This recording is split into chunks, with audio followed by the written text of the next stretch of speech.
The heat would not break. It hung over the Harrow plantation like a held breath, thick enough to taste, copper and cotton dust and the sweet rot of overripe peaches left too long on the branch. August in Kentucky had always been cruel, but this summer carried something else in its suffocating embrace, something that made the horses stamp restless in their stalls and the hounds whimper in their sleep. The cicadas screamed their mechanical prayers until suddenly, without reason, they would stop. In those silences, the night seemed to lean closer, listening. Delilah moved through that silence like she was part of it. Her bare feet made no sound on the floorboards of the big house. She had learned silence the way other girls learn needlework, through repetition, through necessity, through the understanding that being heard could mean being hurt. But tonight, the silence was not survival. Tonight, it was something she had chosen, something she wore like a second skin as she climbed the servants' stairs with a candle clutched in her right hand. The flame bent and recovered with each step, casting her shadow long and distorted against the wallpaper. Pale roses and trellises, imported from Philadelphia. Prudence Harrow had spent an entire summer selecting that paper, changing her mind twice, making the enslaved workers strip and repaste until the seams disappeared into seamlessness. Delilah had watched it all with the stillness that white folks mistook for simple-mindedness. They never looked closely at still things. They never saw what lived behind stillness. The candle was tallow, rendered from the autumn slaughter, mixed with beeswax she had stolen from the chapel. It smelled of animal fat and prayer, and when it burned, it wept golden tears that pooled in the brass holder, threatening to overflow. Delilah held it level. Steady. She had been practicing in her quarters, watching how the wax moved, how heat made it liquid, how quickly it cooled and hardened once it met something solid. Something cool. Something like skin. The door to Gideon Harrow's bedroom stood ajar. He never closed it fully, some childhood fear of being trapped, Prudence had once mentioned to a visiting cousin, not knowing Delilah stood just outside the parlor, forgotten as furniture. Men who owned everything feared such small things. Delilah pushed the door wider with her hip, and it swung open on hinges that Ezekiel kept oiled to perfection.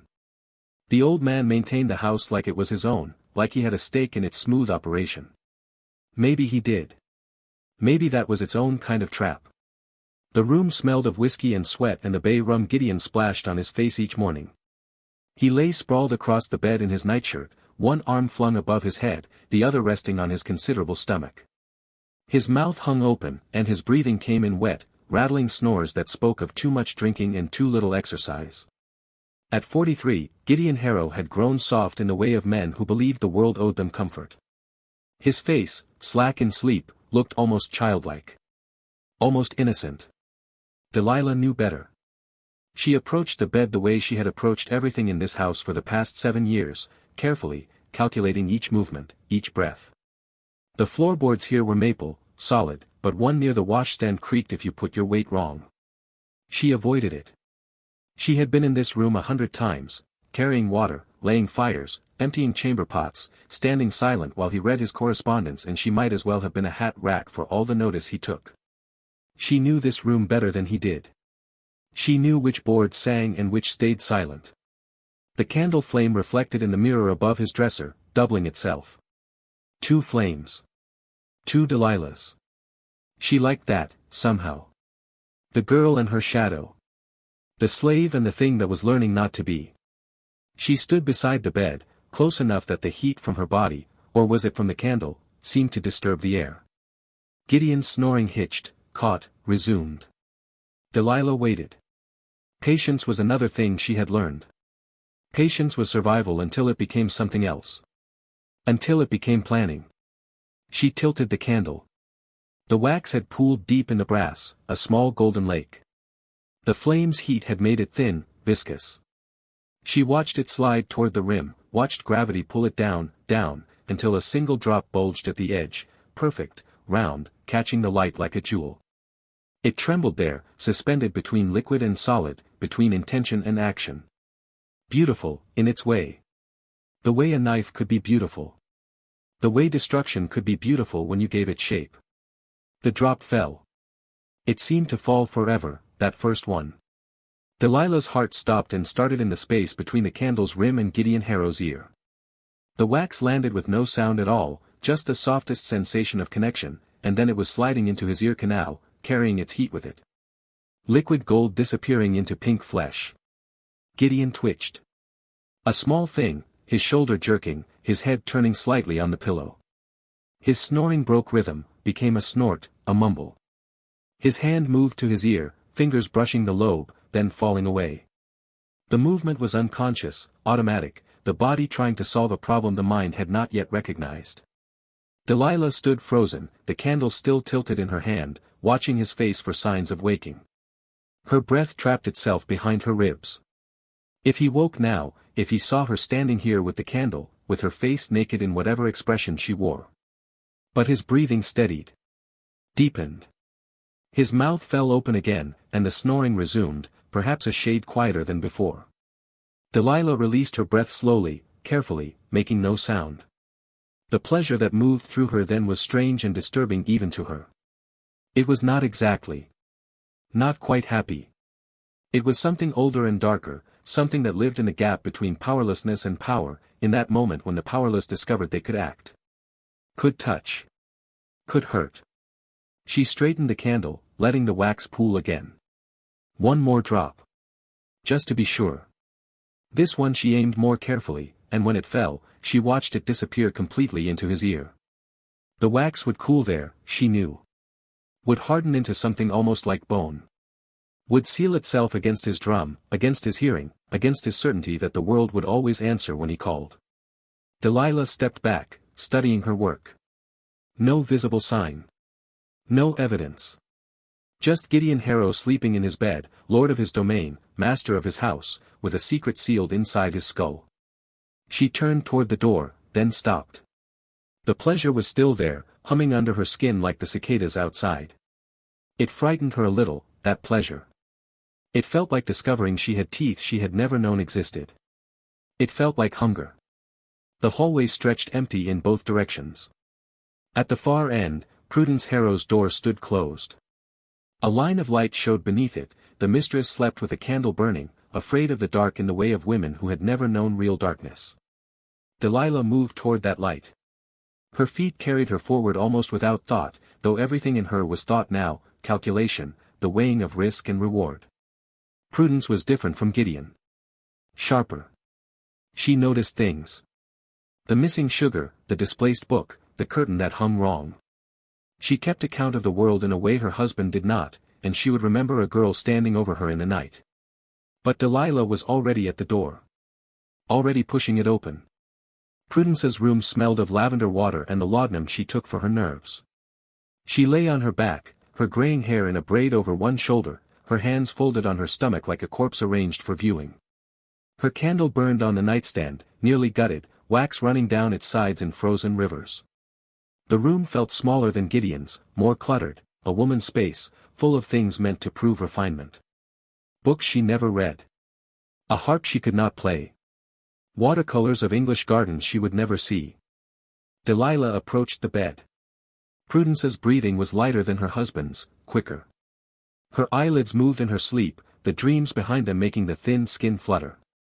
What did women like Prudence Harrow dream of? Delilah had wondered this before, standing in corners while the mistress took her afternoon rest. Did they dream of being someone else? Somewhere else? Or did their dreams simply rearrange the same furniture of their days, finding nothing missing, nothing wrong? The candle tilted. This time Delilah did not hesitate. The wax fell, golden and gleaming, and disappeared into Prudence's ear just as it had into her husband's. But as it fell, as Delilah leaned close to watch it find its mark, Prudence's eyes opened. Not fully. Not waking. But the lids lifted halfway, showing the whites, showing something unseeing and terrible, and Delilah froze in a paralysis so complete she could not even breathe. The two women stayed that way for a span of heartbeats that felt like hours. Delilah bent over the bed with the tilted candle, Prudence's half-open eyes staring at nothing, at everything, at the ceiling, at God. Then the eyes slid closed again. The breathing continued, unchanged. Asleep. Still asleep. Delilah straightened slowly, every muscle rigid with the aftermath of terror. Her hands shook now, making the candle flame dance. She backed toward the door, unable to look away from Prudence's face, certain that at any moment those eyes would open fully, would see, would know. But the mistress only shifted slightly, turning her head on the pillow, and her lips moved in sleep, forming words Delilah could not hear. The hallway felt colder after the heat of the bedroom. Delilah moved through it quickly now, abandoning stealth for speed, needing to be away, to be back in her own space where she could think, could understand what she had just done and what it meant and what happened next. The stairs seemed steeper going down. The house seemed larger, full of corners where shadows pooled and waited. The night air hit her like a baptism when she finally slipped outside. The quarters stood 50 yards from the big house, a row of cabins that housed 23 souls in spaces built for half that number. Delilah crossed the distance with her extinguished candle, feeling the grass scratch her feet, feeling the earth solid and real beneath her. The cicadas had started again, their song rising and falling in waves that sounded almost like breathing. Her cabin, shared with 3 other house servants, was dark and close. The air inside felt thick as water, and it smelled of bodies and the lye soap they washed with. Delilah made her way to her pallet in the corner by feel, set the candle down, and lay flat on her back, staring up at darkness so complete it had texture. She could not sleep. Her heart would not slow. Her mind would not quiet. She kept seeing the wax fall, kept feeling that strange pleasure that had moved through her when it disappeared into flesh. She kept seeing Prudence's half-open eye, that terrible unseeing stare that might have seen everything. Outside, a dog barked once and fell silent. A night bird called. The quarters settled into the sounds of sleep, snoring, shifting, someone mumbling in dreams. But Delilah lay awake, her eyes open in the dark, listening to the plantation breathe around her. The creak of wood cooling after the day's heat. The rustle of something moving through the corn. The distant sound of the river, low after the dry summer, murmuring its way south toward the Mississippi, toward places she had only heard of and would never see. She thought of Gideon's ear, sealed now with wax. Thought of Prudence's, the same. Thought of them waking tomorrow, shaking their heads, wondering at the strangeness of their hearing, blaming the heat or age or nothing at all. Would they suspect? Could they? And beneath those questions ran another, darker, more disturbing, would she do it again? The answer rose up in her like water from a deep well, cold and clear and certain. Yes. Yes, she would. The pleasure had not been imagined. It lived in her now, this new knowledge of her own capacity to act, to harm, to take something from those who had taken everything from her. It felt like power, and power, even this small, secret, vicious kind, was a taste she could not unlearn. Delilah closed her eyes and tried to pray, but the words would not come. She had been taught prayers, had memorized the verses they quoted at Sunday services, had mouthed them along with everyone else. But tonight, the prayers felt like speaking underwater. The words could not break through to whatever was listening on the other side. Maybe nothing listened. Maybe that was better. She fell asleep finally, just before dawn, and dreamed of candles that never burned down, of wax that flowed like water, of ears sealed shut against the screaming of the world. When she woke, the day had begun without her, and everything looked exactly as it always had. If this story is keeping you awake, subscribe and tell me in the comments what you think happens next to Delilah and the Harrows. 3 days passed like a fever dream.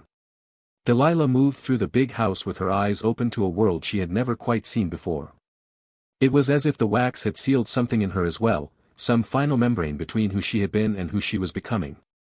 She watched everything now. The way Gideon tilted his head at breakfast, his thick fingers probing his ear as if searching for an obstruction he could not name. The way he asked the overseer to repeat himself twice, then 3 times, his face darkening with irritation that had nowhere to land because the fault seemed to live inside his own skull. "Speak up, man," Gideon snapped on the second morning, his voice carrying through the open dining room windows to where Delilah stood in the kitchen doorway, holding a pitcher of water that had grown warm in her hands. Mumbling like a field hand. The overseer, a rail-thin man named Josiah Crick who wore cruelty like a well-fitted coat, raised his voice and repeated the cotton yields. Gideon shook his head, not in disagreement but in that way a dog shakes water from its ears. Unsatisfied. Confused. Delilah felt that dark pleasure move through her again, warming her from the inside. She poured the water, invisible in her serving, and watched Gideon press the heel of his palm against his right ear and pull it away quickly, as if expecting to find moisture there. His left ear, the one she had not touched, seemed fine.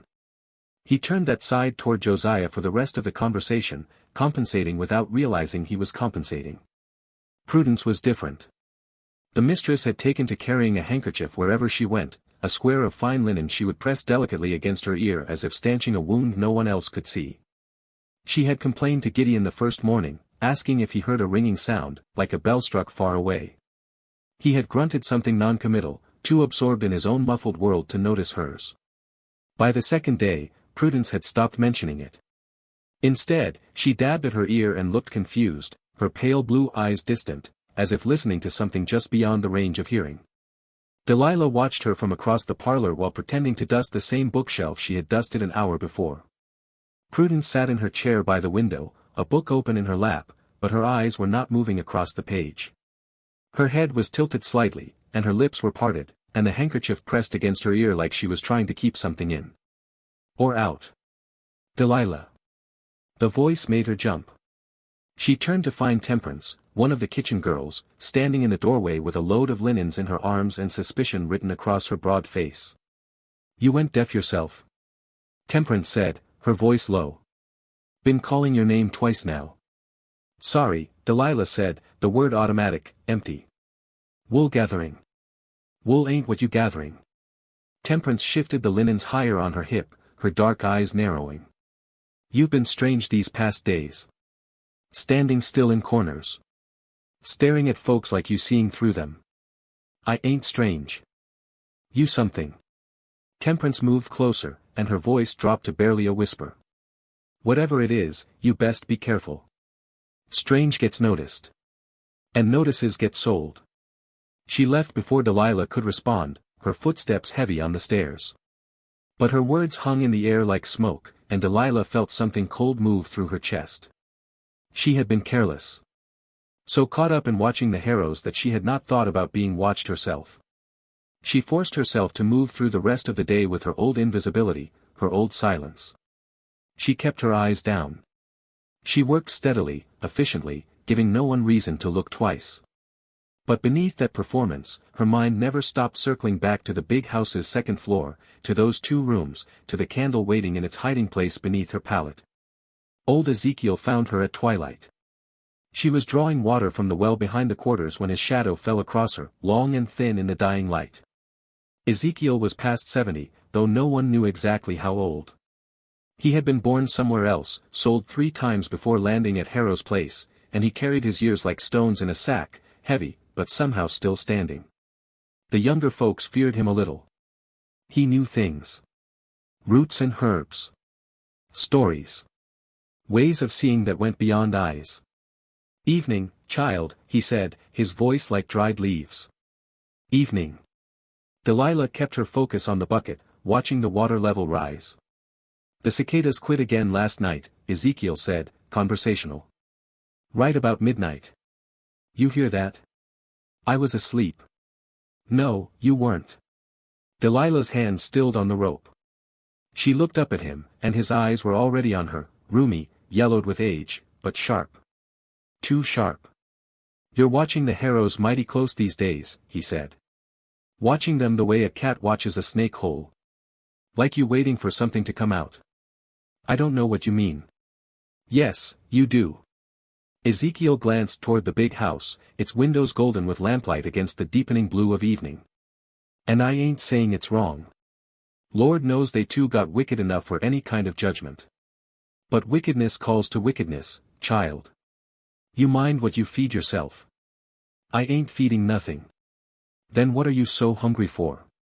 The question struck something in her chest, something tender and raw. Delilah pulled the bucket up fast, water sloshing over the sides, and lifted it from the well without meeting his eyes. "I got work," she said. "We all got work. The question is what kind." Ezekiel stepped aside to let her pass, but his voice followed her. "Be careful what you become in the dark, Delilah. Sometimes the things you make of yourself don't come unmade in the light." She walked away without responding, the bucket heavy in her arms, his words heavier in her mind.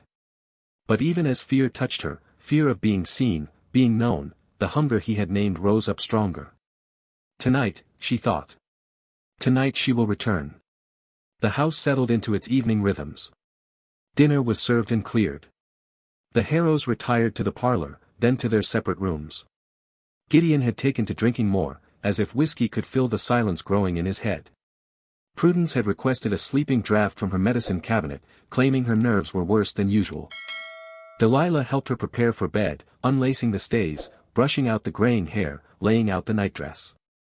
Prudence barely looked at her. She was listening to something else, that distant expression on her face, the handkerchief still clutched in one hand. "Do you hear that?" Prudence asked suddenly. Delilah paused, the hairbrush suspended. "Hear what, ma'am?" "That, humming. Like bees. Or a woman singing far away." Prudence's eyes focused on Delilah's reflection in the mirror. "You don't hear it?" "No, ma'am. No. Of course not." Prudence's gaze drifted away again. "It's just my nerves. The heat. This terrible, terrible heat."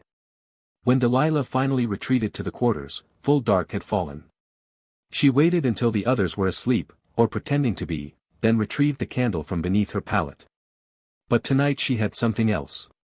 3 sticks of beeswax she had taken from the chapel during Sunday service, palmed while everyone's eyes were closed in prayer.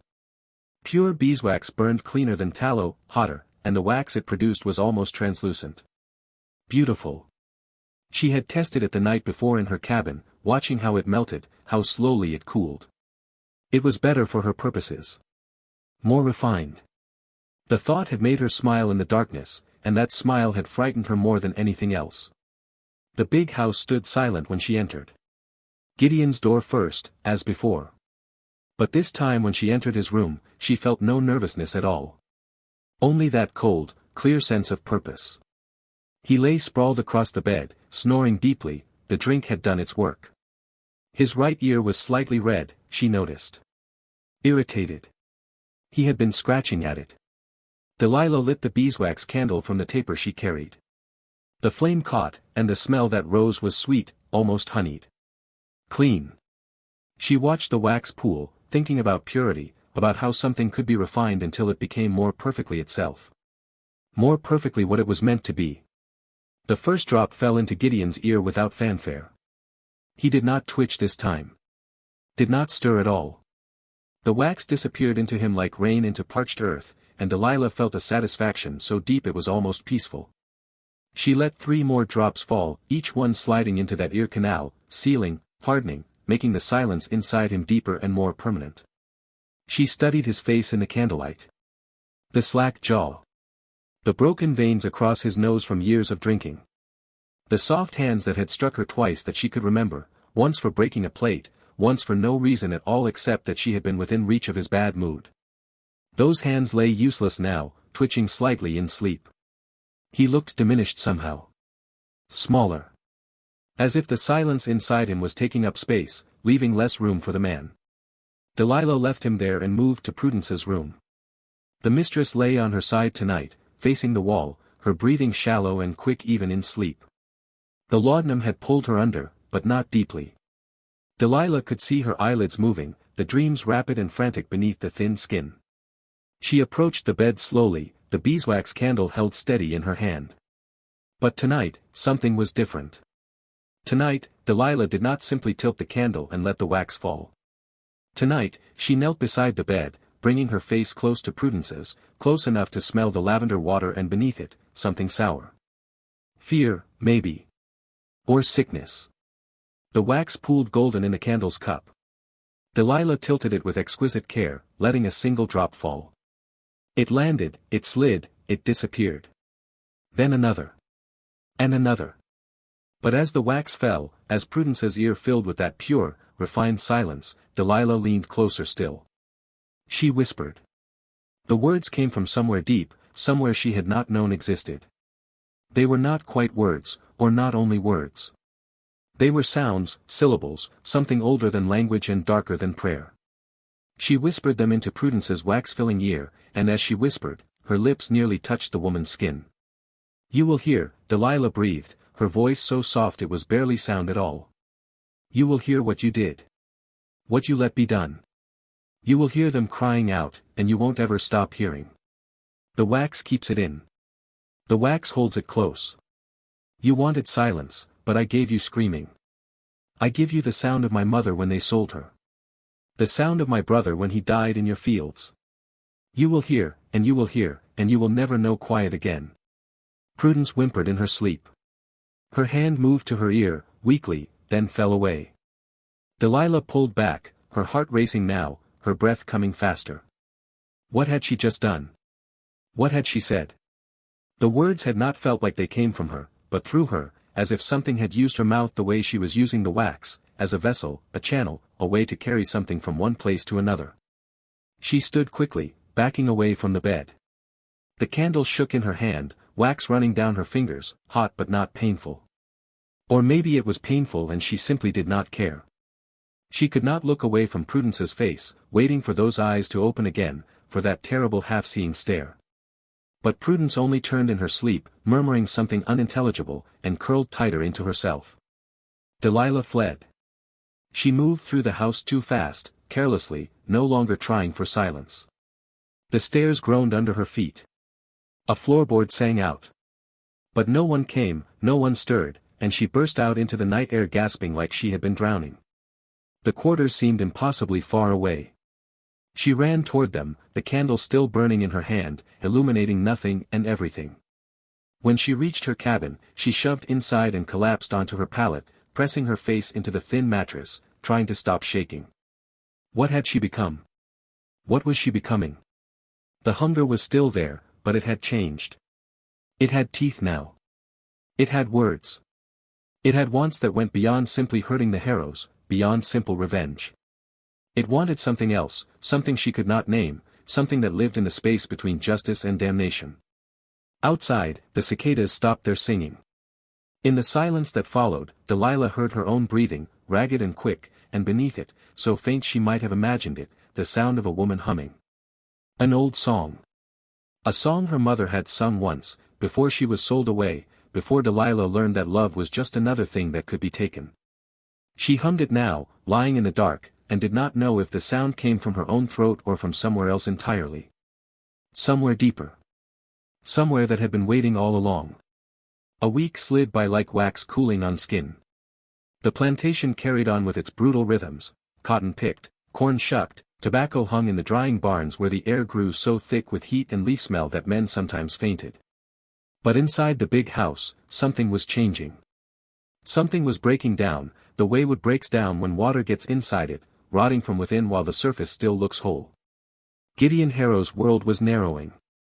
Delilah watched it happen with the careful attention of a scholar studying some dark scripture. She saw how he turned his left ear toward people now, always the left, the good ear that could still hear the world's demands. The right ear, her ear, she had started thinking of it, was sealed with nearly a week's worth of wax, layer upon layer of golden silence that had hardened into something almost permanent. When he walked, his head tilted like a bird's, compensating for the imbalance.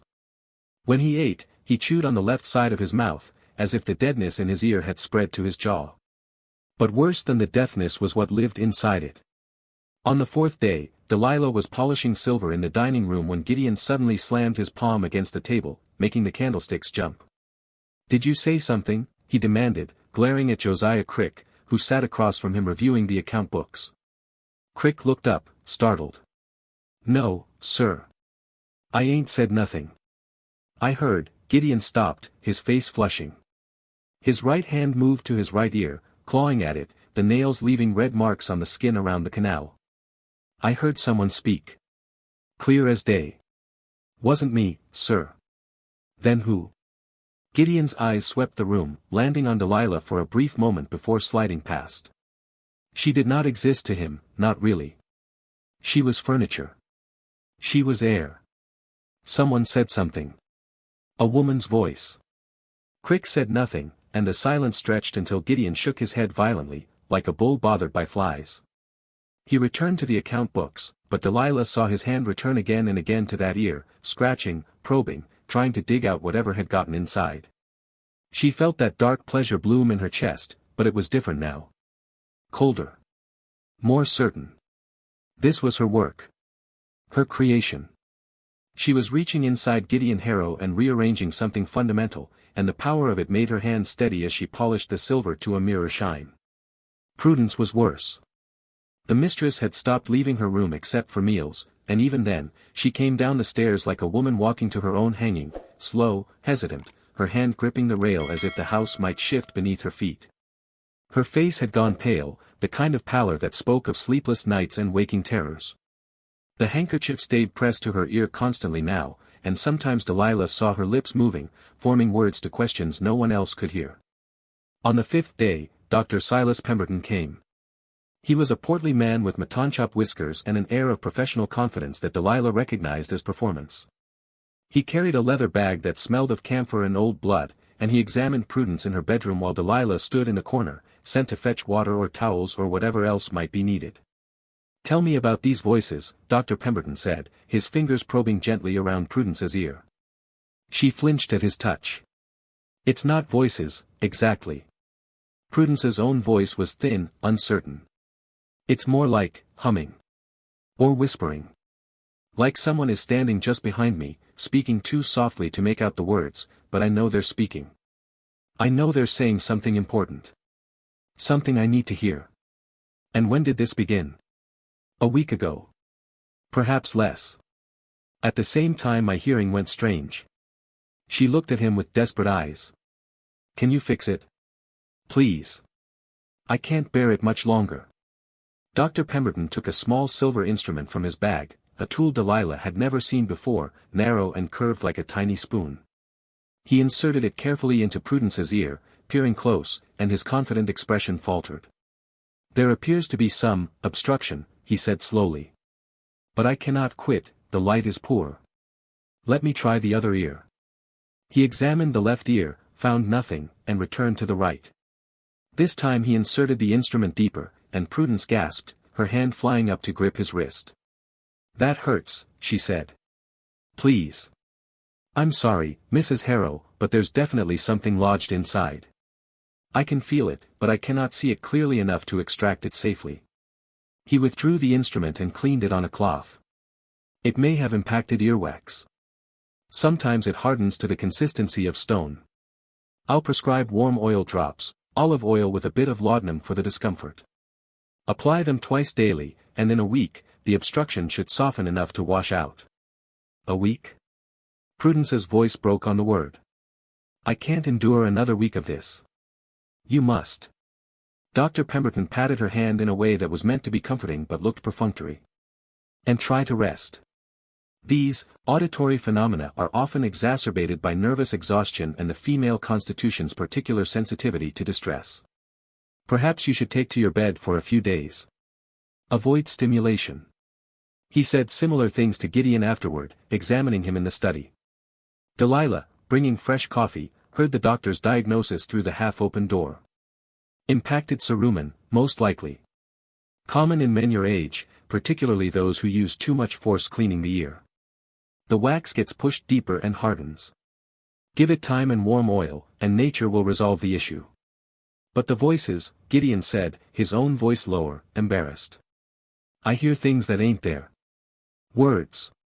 Sometimes laughter. Faint, but clear." "You're saying that's from wax?"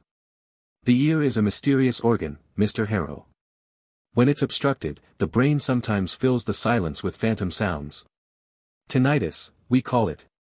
It's not madness, if that's your concern. It's merely physiology misbehaving." But Delilah, standing outside the door with the coffee pot growing cold in her hands, knew it was not merely physiology. She knew because she had whispered into those ears. She had poured not just wax but intention, and intention had a way of taking root. That night, she returned to the big house with her beeswax candle and her steady hands and her hunger that had become something beyond hunger. Something more like a vacation. Gideon's room first. Always Gideon first, because he was easier, deeper asleep, less likely to wake. She knelt beside his bed and studied his face in the candlelight. He looked older than he had a week ago. The lines around his mouth had deepened, and there were shadows under his eyes that spoke of poor sleep and mounting confusion. His right hand rested near his head, fingers curled loosely, and Delilah saw that his nails were ragged. He had been scratching at his ear even in his sleep. "Good." She tilted the candle and let the wax fall. 1 drop. 2. 3. Each one finds that sealed canal, adding another layer to the prison she was building inside his skull. But tonight, she did something new. She leaned close, as she had with Prudence, and she whispered. "You hear them, don't you?" Her breath stirred the thin hair above his ear. "All the folks you've hurt. All the ones you worked to death in your fields. All the children you sold away from their mothers. They're talking now. They're telling you what you are. And you can't not hear them anymore. The wax keeps them in. Hold them close. You wanted to own people, so now they own you. Own the inside of your head. Forever." Gideon's breathing hitched. His hand twitched, scratching weakly at the air near his ear, but he did not wake. Delilah let 3 more drops fall, sealing her words inside him, then rose and moved to Prudence's room. The mistress was not asleep. She lay in her bed with her eyes open, staring at the ceiling, and when Delilah entered with the candle, Prudence turned her head slowly to look at her. For a moment, Delilah thought she had been caught, that everything was over, that tomorrow she would be whipped or sold or worse. But Prudence's eyes slid past her, unfocused, seeing something else. "Did you hear that?" Prudence whispered. "She's singing again. That same song. Over and over." Delilah stood frozen in the doorway. "Who's singing, ma'am?" "I don't know. A woman. A colored woman, I think. I can't quite make out the words, but it sounds like the songs they sing in the quarters sometimes. Mournful. So mournful." Prudence's hand pressed the handkerchief against her ear. "It's coming from inside my head." "How can it be coming from inside my head?" "Maybe you should try to sleep, ma'am." "I can't sleep. Every time I close my eyes, the singing gets louder. It's like she's waiting for me to stop listening to the outside world so she can be heard better." Prudence looked directly at Delilah then, and her eyes were wild, desperate. "Do you sing, Delilah? Do you know that song?" "No, ma'am. No. Of course not. You're a good girl. Quiet. Not like the others." Prudence's eyes drifted away again. "The doctor says it's my nerves. But it doesn't feel like nerves. It feels like haunting." The word hung in the air between them, and Delilah felt something cold move down her spine. Haunting.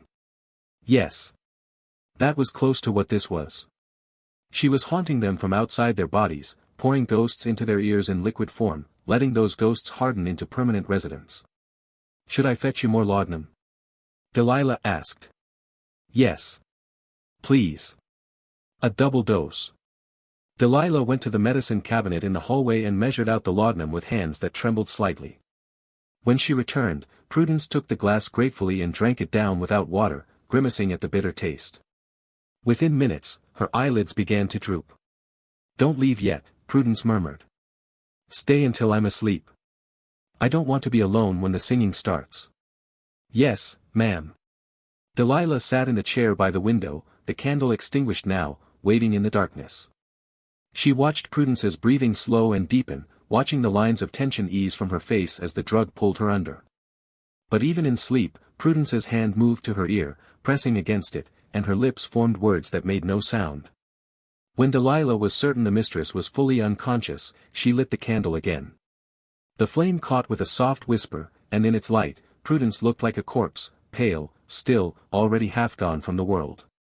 Delilah approached the bed and knelt beside it, feeling that strange hunger rise up stronger than ever before. The wax pooled. The candle tilted. The drops fell. And as they fell, Delilah whispered her liturgy of damnation, speaking the names of the dead, the sold, the broken. She spoke her mother's name, Celia, and her brothers, Marcus, and the names of others she had known who had disappeared into the vast machinery of slavery and never returned. She poured those names into Prudence's ear along with the wax, sealing them inside, making them permanent. "You said you never knew," Delilah breathed. "You said you didn't see. You said your husband handled all that, you just ran the house, you were just a woman, powerless. But you knew. You saw. You looked away, but that's a choice too. Looking away is a choice. And now you can't look away. Now you can't close your ears. Now you have to listen." She let the wax flow until it overflowed, running down the side of Prudence's face in golden rivulets that cooled and hardened on the pillow. Then she sat back on her heels, breathing hard, and looked at what she had done. It was beautiful, in its way. Terrible and beautiful. She left the room and descended the stairs with the spent candle in her hand. The house settled around her, creaking and sighing, and she felt it watching her now, the house itself, witnessing what was happening within its walls. She wondered if houses could be haunted before anyone died in them.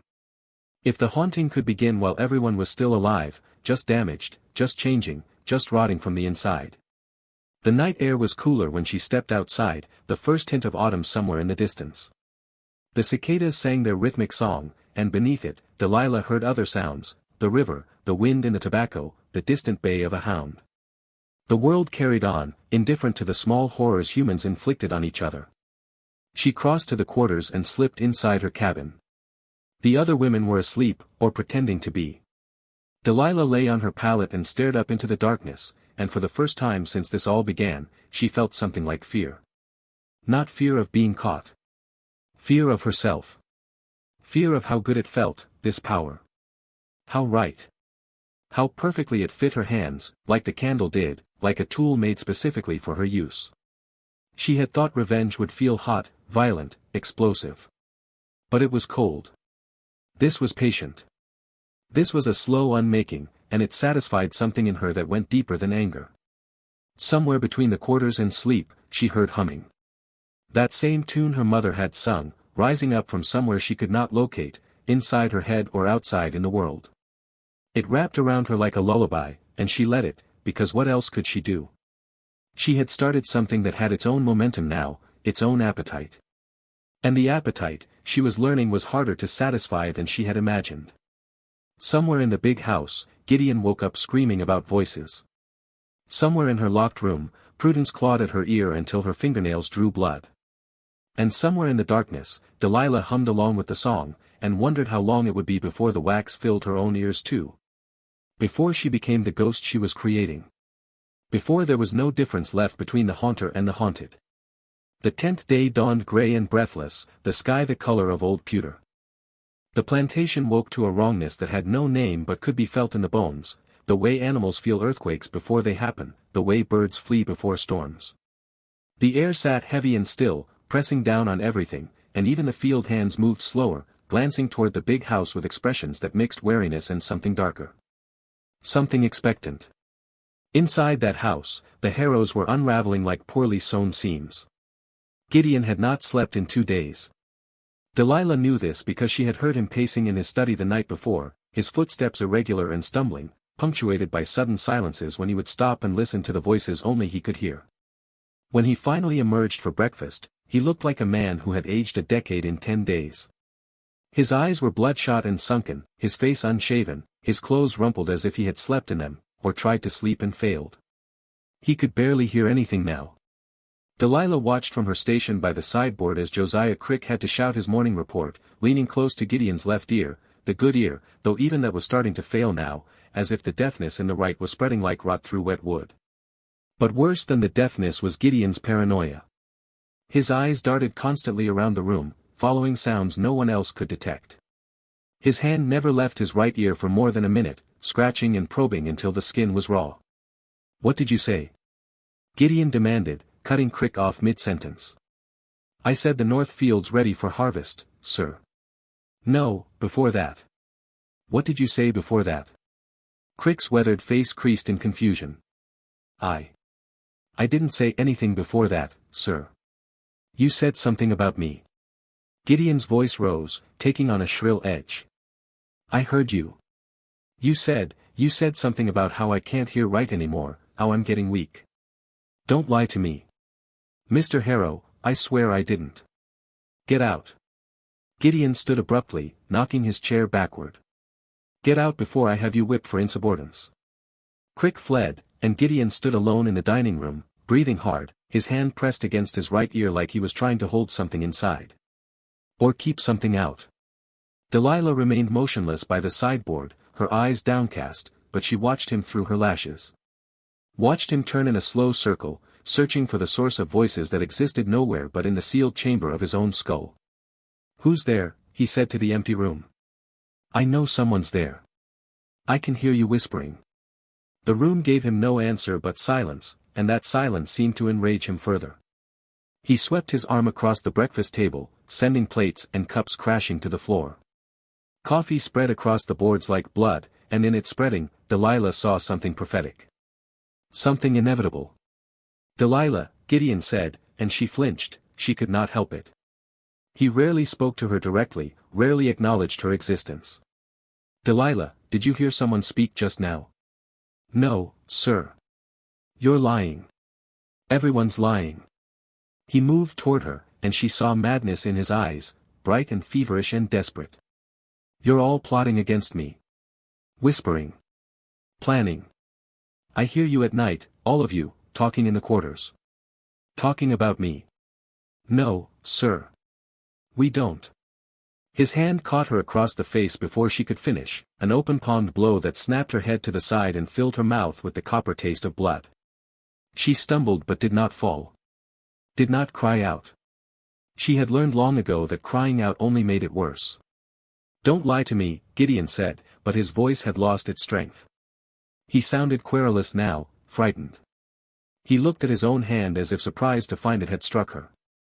"Don't any of you lie to me. I know what I hear." He turned and walked out, leaving her alone with the broken crockery and spreading coffee. Delilah touched her lip where it had split, felt the warm blood on her fingers, and smiled. The smile hurt her torn lip, but she kept it anyway, because the pain was worth it. He was breaking. They were both breaking. And she had done this. Her hands, her will, her carefully poured silence. The pleasure that moved through her was so intense it was almost unbearable. She cleaned the mess slowly, methodically, and as she worked, she thought about that night's visit. Thought about how much more wax she would pour. Thought about what she would whisper. The words came to her throughout the day, arranging themselves like poetry, like prayer, like curse. She turned them over in her mind, polishing them, making them perfect. Upstairs, Prudence had become a ghost in her own house. She no longer came down for meals. Delilah brought trays to her room 3 times a day, and each time she found the mistress in the same position, sitting in her chair by the window, staring out at nothing, the handkerchief pressed to her ear. The trays went largely untouched. Prudence was wasting away, her already thin frame growing skeletal, her skin taking on a translucent quality that made her veins visible beneath like blue rivers on a map. "She's still singing," Prudence said when Delilah brought the midday meal. Her voice was flat, affectless. "That woman. She never stops. The same song, over and over. Sometimes I think I understand the words, but then they slip away. Like trying to catch water." "Yes, ma'am," Delilah said, because what else could she say? "Do you know what's strange?" Prudence turned to look at her, and her eyes were terrible, not mad exactly, but hollowed out, as if everything that had made her Prudence Harrow had been scooped away, leaving only the shell. "I'm starting to recognize the voice. Starting to remember where I heard it before. But that's impossible, isn't it? How could I recognize a voice that's coming from inside my own head?" Delilah felt her pulse quicken. "I don't know, ma'am. I think." Prudence paused, tilting her head as if listening. "I think it might be that woman. The one Gideon sold 5 years ago. The one with the little girl. What was her name?" "I don't know, ma'am." But Delilah did know. Celia. Her mother. Sold to a trader heading to Mississippi, sold away screaming, and Delilah had been 12 years old and could do nothing but watch. She sang, didn't she? That woman. I remember now. She used to sing while she worked. Gideon said it was distracting, said she was insolent, so he sold her. Sold her and kept the daughter because the daughter was quiet. Useful. Prudence's eyes focused on Delilah with sudden, terrible clarity. "That was you, wasn't it? You're the daughter." The room seemed to contract around them, the air growing dense and difficult to breathe.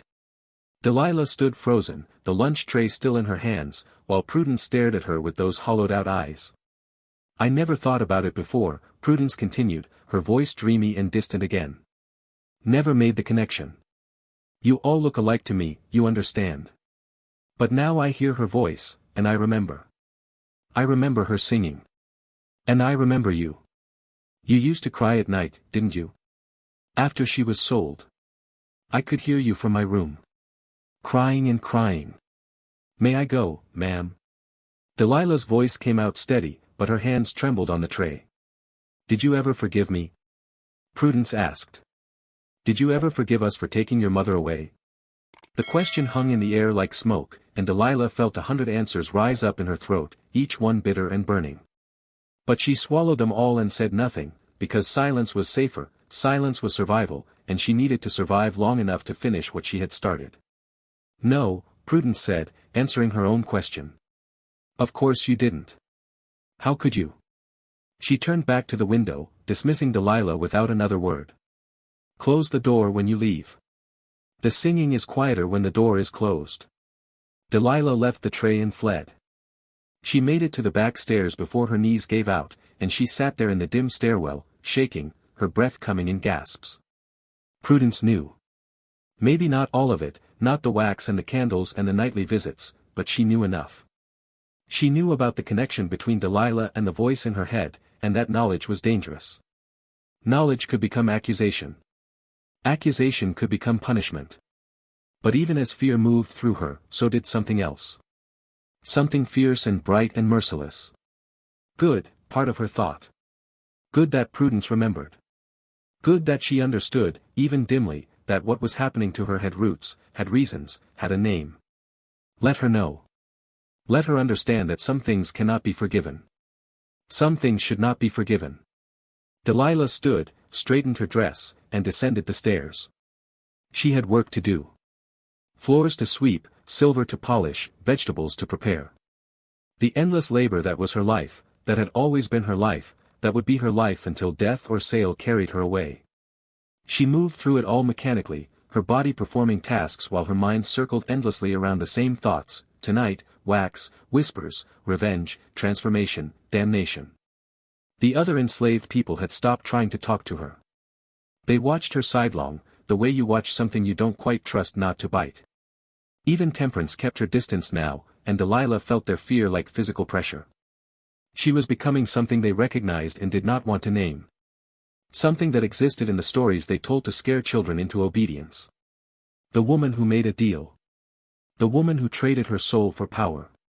The woman who became the very thing that haunted her. Only Ezekiel still approached her. He found her in the kitchen garden at dusk, pulling weeds that didn't need pulling, her hands working without thought. He stood at the garden's edge for a long moment, just watching, and when he finally spoke, his voice was soft and sad. They're dying, child. Delilah's hands were still in the dirt. Who? You know who. Dying from the inside out. Whatever you're doing to them, it's killing them slowly. He moved closer, his old bones creaking. And I ain't saying they don't deserve it.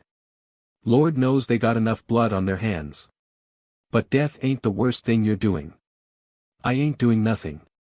Don't lie to an old man who's seen too much to be lied to. Ezekiel knelt beside her with difficulty, his joints popping. What you're doing, it's changing you. Eating you up from the inside just like it's eating them. I can see it in your eyes. They don't look like your mama's eyes anymore. They look like something else. Something that forgot how to be human. Maybe being human ain't worth remembering, Delilah said. The words came out harsh, bitter. Maybe being human is what got my mama sold and my brother worked to death and me standing here in this garden talking to you instead of living free somewhere. Maybe I don't want to be human anymore. Then what do you want to be? The question stopped her. What did she want to be? She looked down at her hands, still caked with dirt from the garden, and she tried to remember who she had been before that first night with the candle. I tried to remember what it felt like to move through the world without this hunger, this purpose, this dark satisfaction. But the memory was dim, fading, like trying to recall a dream after waking. I want them to hurt, she said finally. The way I hurt. The way my mama hurt. I want them to know what it feels like. And then what? After they hurt, after they break, after they die maybe, then what? You think that pain goes somewhere? You think revenge fills up the empty places? Ezekiel shook his head. It doesn't. It just makes more emptiness. Makes you hollow so the rage can echo louder. I don't care. Yes, you do. You're just scared to admit it. Scared because caring means you're still human, still have something left to lose. He stood with a grunt, brushing dirt from his knees. But you're going to care, Delilah. Maybe not today. Maybe not till it's too late. But you are going to wake up one morning and realize you traded yourself away for nothing. And won't nobody be able to trade you back? He left her there in the darkening garden, and Delilah sat among the weeds and felt his words settle into her like stones into water. For a moment, just a moment, she considered stopping. Considered putting away the candle, letting the Harrows heal, letting whatever she was becoming fade back into what she had been. But then she remembered Gideon's hand across her face today. Remembered Prudence saying, "You all look alike to me." Remembered her mother's screams as they loaded her onto the wagon, remembered Marcus's body coming back from the fields, remembered every small cruelty and large violence that had shaped her life into this particular form. No. She would not stop. Could not stop. The hunger was too deep now, too much a part of her. If she was becoming something inhuman, something monstrous, then so be it. Monsters at least had teeth. Monsters at least could bite back. That night, she waited until the big house was dark and silent. She retrieved her candle, pure beeswax now, she used nothing else, and made her way across the yard. The moon was waning, a thin sickle that gave almost no light. The darkness suited her.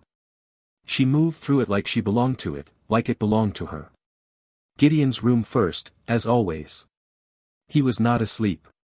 He lay in bed with his eyes open, staring at the ceiling, his lips moving in what might have been prayer or might have been argument with the voices in his head. When Delilah entered, he did not turn to look at her. Did not seem to register her presence at all. She moved to his bedside and looked down at him, this man who had owned her for 7 years, and felt nothing. Not hatred, not satisfaction, nothing. Just the cold clarity of purpose. She lit the candle. The wax pooled quickly now, she had learned the perfect temperature, the perfect angle. The first drop fell into his ear, and Gideon's eyes widened, his mouth opening in a silent gasp. But he still did not look at her. Did not move. It was as if he had been expecting this, as if some part of him had always known. "You hear them now, don't you?" Delilah whispered as more wax fell. "All the voices. All the ghosts. They're so loud you can't hear anything else. Can't hear the world. Can't hear yourself. That's good.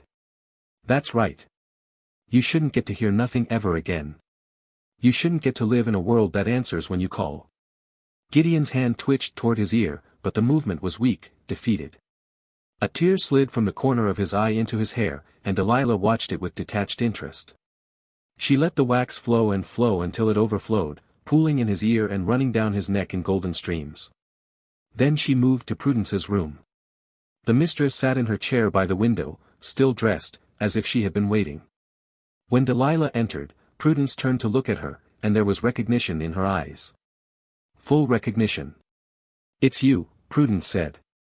"You're doing this. Somehow, you're doing this to us." Delilah said nothing. She approached with the candle, and Prudence did not move, did not call for help, did not try to run. She simply sat there, watching, as Delilah knelt beside her chair. "I should scream," Prudence said. "I should call for Gideon. But what's the point? He can't hear me anymore. No one can hear me. I've been screaming for days inside my own head, and no one comes." "No," Delilah agreed. "No one comes." She tilted the candle, and the wax fell into Prudence's ear, and the mistress gasped but did not pull away. Instead, she leaned into it, as if the wax were relief, as if the ceiling were what she had wanted all along. "Your mother," Prudence whispered. "It is her, isn't it? Her voice I hear. Her song. You put her in my head. Put her in my ear." "How? Does it matter how?" Delilah let more wax fall. "Does knowing make it better?" "No." Prudence's eyes were wet now, tears streaming down her hollow cheeks. "No, nothing makes it better. I hear her, and I remember. I remember everything I tried not to see. All the people we broke. All the lives we destroyed. I thought if I didn't look, if I didn't ask questions, if I just kept my house clean and my manners proper, I could be innocent. But there ain't no innocence, is there? Just different kinds of guilt. No, Delilah said, and she leaned close, her lips nearly touching Prudence's ear. There ain't. She poured the rest of the wax in a single, steady stream, filling that ear completely, sealing in her mother's voice forever. And as she poured, she whispered every name she could remember, every person the Harrows had owned and broken, every ghost that deserved to be heard. When she was done, Prudence sat motionless, the wax cooling and hardening on her skin, tears still flowing silently down her face. Her lips moved, forming words, but whether she was speaking to the voices in her head or to Delilah, it was impossible to say. Delilah stood and left without looking back. She crossed the yard in the darkness, the spent candle in her hand, and did not feel the triumph she had expected. I did not feel the satisfaction. She felt nothing at all, and that nothingness was more terrifying than any emotion could have been. In her cabin, she lay down and closed her eyes, and the humming started immediately, her mother's song, clear and close, as if Celia were lying right beside her. Delilah tried to push it away, tried to silence it, but it would not be silenced. It wrapped around her like a shroud, like chains, like love. And in that moment, she understood what Ezekiel had tried to tell her, she had not put her mother's voice in Prudence's head. She had put it in her own. And now she would carry it forever. The 13th day broke with a scream. It came from the big house just after dawn, a sound so raw and animal-like that it sent birds exploding from the trees and brought everyone stumbling from their cabins. Delilah emerged with the others, her heart hammering, though part of her had been expecting this. Waiting for it. The scream came again, thinner now, breaking into sobs, and she recognized Prudence's voice. Josiah Crick was already running toward the house, and others followed, field hands who should have been at work, kitchen women still in their nightclothes, even old Ezekiel moving as fast as his ancient legs would carry him. Delilah went too, pulled by something darker than curiosity. By need. By the hunger to see what her work had wrought. They found Prudence in the upstairs hallway, collapsed against the wall in her nightdress, her hands clawing at her right ear. Blood streaked down her neck, she had torn the skin trying to dig something out. When she saw Crick, she lurched toward him with desperate strength. "Get it out," she shrieked. "Please, God, get it out of me. I can't bear it anymore. The singing, the voices, they're so loud, and they won't stop, they won't ever stop. Mrs. Harrow, please, you need to calm. Don't tell me to calm down." Spittle flew from her lips. Her eyes were wild, the pupils dilated to black pools. "There's something in my ear. Something hard. It's been growing, spreading, and now it's everywhere, I can feel it in my skull, in my brain. Get it out, cut it out if you have to, I don't care, just make it stop." Dr. Pemberton arrived within the hour. He brought proper instruments this time, and enough laudanum to sedate a horse. They held Prudence down on her bed, it took 3 of them, her strength born of madness, while the doctor poured the drug down her throat. She fought until the medicine took hold, then went slack all at once, her eyes rolling back, her breathing becoming shallow and regular. Delilah stood in the corner, invisible again, watching as Dr. Pemberton examined Prudence's ear with a small lamp and a magnifying lens. His expression changed from confident to concerned to horrified in the space of a few seconds. "Good Lord," he breathed. "What is it?" Crick demanded. "What do you see?" I've never seen anything like this. The ear canal is completely obstructed. Not with wax, or not entirely. It looks like..." He paused, peering closer. "It looks like candle wax. Beeswax, maybe. Layered. Hardened. It goes deep, very deep. How this could have happened. Can you remove it?" "I can try." Dr. Pemberton selected a thin probe from his bag. "But it's adhered to the canal walls. This is going to be extremely painful, even with the laudanum. I need everyone out except Mr. Crick. And I need more light. And hot water. And," his eyes found Delilah. "You. Girl. Fetch clean towels and a basin. Quickly." Delilah moved to obey, her hands steady even as her mind raced. The wax had been discovered. The evidence was there, solid and undeniable. Would they know it was deliberate? Would they trace it back to her? But as she gathered supplies, she realized something, it didn't matter. Whatever happened now, she had already succeeded. The damage was done. The Harrows were broken. The extraction took 2 hours. The sounds that came from Prudence's room were inhuman, screams that the laudanum couldn't quite suppress, wet tearing noises, the doctor's muttered curses. When he finally emerged, his hands were bloody and his face was gray. He carried a small dish containing what he had removed, chunks of yellowed wax mixed with blood and tissue, some pieces as large as a fingertip. "It's out," he said to Crick, who waited in the hall. "Most of it, anyway. Some has fused with the ear canal. I couldn't extract it without destroying her hearing entirely. She'll never hear right again. The infection risk is severe. And her mind." He shook his head. "The trauma may be permanent. She keeps insisting she still hears singing, even with the wax removed. That's purely psychological now. Or neurological. Beyond my expertise, I'm afraid." "How did this happen?" Crick asked the question everyone was thinking. "How does someone's ear fill up with candle wax?" "I don't know. Perhaps she was using wax candles as ear plugs, trying to block out sound because of the tinnitus, and they melted. Or perhaps..." The doctor trailed off, his expression troubled. "Perhaps someone did this to her." The words hung in the air like an accusation. Crick's eyes swept the hallway, landing on each servant in turn. Delilah kept her face blank, empty, the mask she had perfected over years of survival. When his gaze passed over her, it did not linger. "Who would do such a thing?" Crick said finally. "And why?" "I couldn't say. But I recommend you examine Mr. Harrow as well. If this was deliberate, if someone is poisoning the household in this fashion." Dr. Pemberton didn't finish the sentence. He didn't have to. They found Gideon in his study, drunk at 10 in the morning, his right ear crusted with dried blood. When they told him about Prudence, about the wax, he laughed, a brittle, broken sound that held no humor. "Of course," he said. "Of course it's wax. I could have told you that. I can feel it in there, can't you understand? Feel it pressing against my brain. But it's not just wax. There's voices in it. People. Dead people, maybe. They talk and I can't make them shut up." "Mr. Harrow," Dr. Pemberton interrupted gently. "I need to examine your ear. Will you allow me?" Gideon's examination was worse than Prudence's.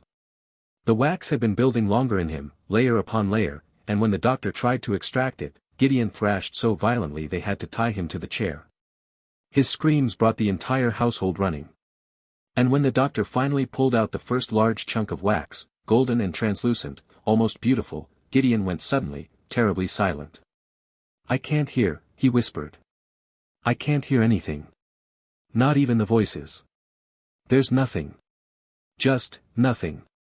"The extraction damaged the eardrum," Dr. Pemberton said quietly. "I'm sorry. The wax had been there too long, grown too deep. The hearing in that ear is gone." But that wasn't the worst of it. The worst came when Gideon, still tied to the chair, his face streaked with tears and blood, turned to look at the people crowding his study doorway. His eyes moved from face to face, Crick, the house servants, the field hands who had come running, and landed on Delilah. "You," he said. His voice was soft, but it carried. "It was you. I see it now. You did this." The room went silent. Every eye turned to Delilah. She felt the weight of their stares, the sudden shift in the air from sympathy to suspicion. Her heart hammered against her ribs, but her face remained calm. "Empty." "No, sir," she said. "I didn't do anything." "Liar." Gideon strained against his bonds. "You put something in my ear while I slept. I remember now. I thought I was dreaming, but I wasn't. I remember the candle. The wax dripping. Your face in the darkness. You did this. You poisoned us." "Mr. Harrow," Dr. Pemberton interjected, "you're in shock. Confused. This girl couldn't have. She did." Gideon's voice rose to a shriek. "She's been coming into our rooms at night, pouring wax in our ears, whispering things, cursing us. Prudence, tell them. Tell them about the girl who comes with the candle." But Prudence, sedated in her room upstairs, could tell them nothing. Crick moved toward Delilah, his hand reaching for her arm, but before he could grab her, old Ezekiel stepped between them. "Now hold on," Ezekiel said, his voice firm despite his age. "You going to take the word of a man who's been hearing voices that ain't there? A man half mad with drink and pain? This child has been working from dawn to dusk every day. When is she supposed to have time to be sneaking into rooms and pouring wax in folks' ears?" "At night," Gideon insisted. "She comes at night. Search her quarters. You'll find the candles. The beeswax. The evidence." They searched. They tore through Delilah's cabin, through her pallet, through the few possessions she owned. They found nothing. The candles were gone, she had hidden them days ago in the chapel, among the dozens of other candles, where they were invisible. The only evidence was in the Harrow's ears, and that evidence could be explained a dozen different ways. Still, the suspicion remained. Delilah saw it in their eyes, even Crick's, even the doctor's. They didn't quite believe Gideon's mad accusation, but they didn't quite disbelieve it either. The seed was planted. And seeds, given time, could grow. That night, Gideon Harrow locked himself in his study with a bottle of whiskey and his father's dueling pistol. The shot came just after midnight, a single crack that seemed to split the darkness. Delilah, lying awake in her cabin, heard it and knew immediately what it meant. She rose and dressed and walked to the big house, drawn by the same dark gravity that had been pulling her for weeks. They found him slumped over his desk, blood and brain matter sprayed across the account books he would never balance. He had left a letter, barely legible, scrawled in a shaking hand. "The voices won't stop. They tell me what I am. What I've done. All the people I hurt. All the souls I broke. They're right. They're all right. I deserve to hear them. But I can't. I can't anymore. God forgive me. If there is a God. If there is forgiveness. I doubt both." Dr. Pemberton read the letter aloud to the assembled household, his voice breaking on the last line. Then he looked up at Delilah, and his eyes were ancient and knowing and sad. "Are you satisfied now?" he asked softly. Delilah said nothing. Because she didn't know the answer. Should she be satisfied? Gideon was dead. Prudence was broken. Justice, of a sort, had been served. But the hollowness inside her hadn't filled. The hunger hadn't abated. If anything, it had grown larger, demanding more, always more. And somewhere in the distance, just barely audible, her mother's voice kept singing. If you're still listening, subscribe and tell me in the comments, was this justice or something darker? October came with its false promise of relief. The heat broke finally, replaced by cool mornings that smelled of wood smoke and dying leaves. The plantation carried on because plantations always carried on, the cotton needed picking, the accounts needed settling, the machinery of enslavement ground forward regardless of who lived or died to keep it turning. But the Harrow place had changed. Everyone felt it. The big house stood different now, its windows like dead eyes, its white columns streaked with dirt no one bothered to wash away. Prudence never left her room. She sat in her chair by the window, day after day, staring at nothing. The doctor came twice a week to check on her, to change the bandages on her ear, to prescribe medicines she wouldn't take. She ate only when forced, spoke only to herself, and what she said made no sense, fragments about singing and wax and women made of shadow and sound. The servants whispered that she had gone to that place people went when the world became too terrible to bear. That place beyond madness where there was only silence and waiting. Delilah still brought her meals, still helped her dress, still tended to her needs. And every time she entered that room, Prudence would turn those hollow eyes toward her and whisper, "I know. I know what you are." But she never told anyone. Maybe because no one would believe her. Maybe because some part of her understood that this was justice or something close enough to matter. Or maybe she was simply too broken to form the words into accusation. The plantation went up for sale in late October. Prudence's brother came from Louisville to handle the arrangements. He walked through the big house with a handkerchief pressed to his nose, as if he could smell the decay, the wrongness that had seeped into the walls. He made quick decisions: sell the land, sell the equipment, sell the slaves. Everything must go. He wanted nothing to do with this cursed place. The auction was set for the first week of November. The enslaved people of Harrow plantation knew what that meant: families torn apart, children sold away from parents, old folks sent to work themselves to death in rice fields or sugar cane. The quarters filled with a grief so heavy it seemed to press the very air from their lungs. People who had lived together for years, who had become family in the only way the enslaved could, faced separation with the numb horror of the condemned. Delilah felt that grief around her but could not quite touch it herself. She had used up something inside herself, burned through some essential fuel, and now she moved through the world encased in glass. She could see emotion, could recognize it, but could not feel it. The hollowness had won. 3 nights before the auction, Ezekiel came to her cabin one final time.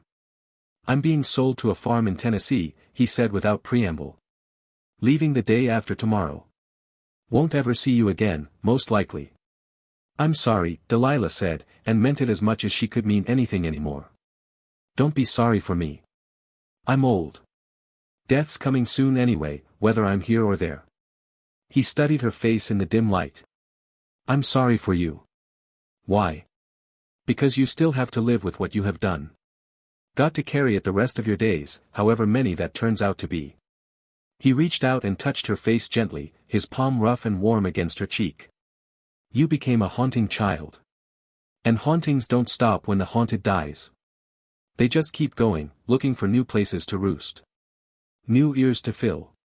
You understand what I'm saying?" "No." "Yes, you do. You just don't want to." He dropped his hand. "That song you hear, your mama's song, it ain't never going to stop now. You opened a door when you started this, and some doors don't close.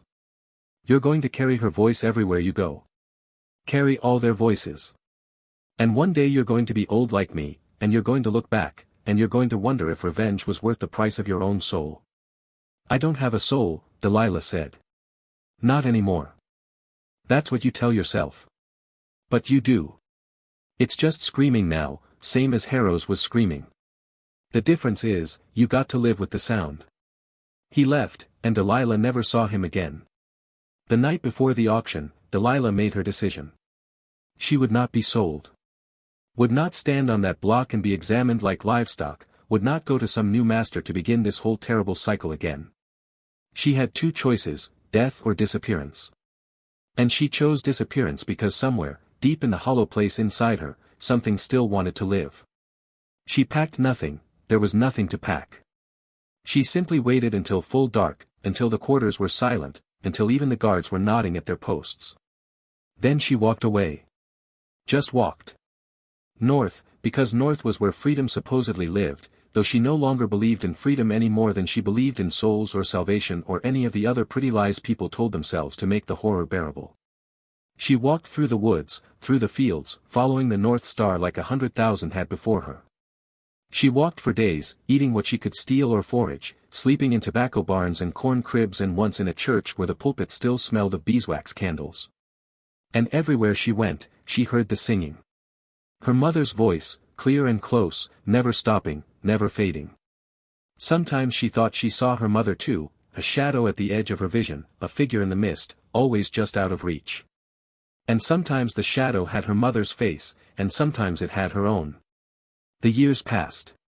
Delilah made it north, though north turned out to be just another kind of prison with different walls. She worked when she could, stole when she had to, moved from town to town, never staying long because the singing followed her, and the singing made her strange, made people uncomfortable. She learned to live with the voices, not just her mother's now, but others. The voices of everyone the Harrows had broken, everyone she had sealed into wax and silence. They lived inside her skull like permanent residents, and after a while, she stopped trying to make them leave. She never married. Never had children. Never let anyone get close enough to see what she had become. She was a haunting, just as Ezekiel had said, and hauntings were meant to be solitary. But sometimes, late at night in whatever rented room she occupied, she would light a candle, always beeswax, always pure, and she would watch it burn and remember. Remember the power she had felt, the satisfaction of watching the Harrows break, the moment she had stopped being powerless and became something else. And in those moments, she could not say if she regretted what she had done. Could not say if, given the chance, she would choose differently. Justice and damnation look so similar in candlelight. The war came and went. Slavery ended, though its ghosts lingered. Delilah lived to see emancipation, but it meant less to her than it should have. She had freed herself years ago, and the cost of that freedom was everything. She was already a ghost. The proclamation just made it official. She died in 1891, in a boarding house in Chicago, attended by no one. The landlady found her 3 days later, stiff and cold, a half-burned beeswax candle on the nightstand and a strange smile on her face. In her hand, she clutched a handkerchief with the initials PH embroidered in one corner, Prudence Harrow's handkerchief, carried for 47 years like a talisman or a trophy or a reminder of the night she had stopped being human and become something else. They buried her in a potter's field with no marker, no name, nothing to say she had ever existed. Just another forgotten soul in a city full of them. But the story didn't end there. Stories like this never really end. They seep into the soil, into the wood of old houses, into the wax of candles burned in darkness. People began to report strange things in the years that followed, in Kentucky, in Tennessee, in all the places where plantations had stood and suffering had soaked into the land. They spoke of a woman glimpsed in old manor houses, moving through rooms with a candle in her hand. They spoke of waking in the night to the smell of burning beeswax and the sensation of something warm dripping into their ears. They spoke of voices, singing, whispering, accusing, that no doctor could explain and no medicine could silence. And in the quarters-turned-tenements where the descendants of the enslaved still lived, the old folks would tell a different version of the story. They spoke of Delilah not as a ghost but as something else. A warning. A promise. A reminder that the powerless were only powerless until they decided not to be, and that decision came with a price that echoed through generations. She's still out there, they would say, their voices dropping to whispers. Walking through the big houses. Carrying her candle. Looking for ears to fill with silence and screaming. Looking for the ones who think they can own people and get away with it. She's patient. She's got all the time in the world. And when she finds them, when she kneels beside their beds in the darkness, they never hear her coming. Never know what's happening until it's already too late, until the wax is inside them and the voices start. Is it true? The children would ask. And the old folks would smile their terrible knowing smiles and say, does it matter? True or not, the story does its work. Keeps people afraid of the dark. Keeps them checking their ears. Keeps them remembering. Some stories are less about truth than about what needs to be said. What needs to be remembered. What needs to whisper its way down through the years, changing shape but never dying, carried on breath and shadow and the scent of burning wax. And on certain nights, October nights when the heat has broken and the air smells of dying things, if you wake suddenly in the darkness and smell honeyed smoke, and feel something warm slide into your ear like a whisper made solid, well, maybe it's just your imagination. Or maybe Delilah finally found you. Maybe the wax is already hardening. Maybe the singing has already begun. And maybe, just maybe, you deserve to hear what she has to say. If this story haunted you the way it haunted me to write it, subscribe and tell me in the comments, what would you do if you woke to the smell of burning wax?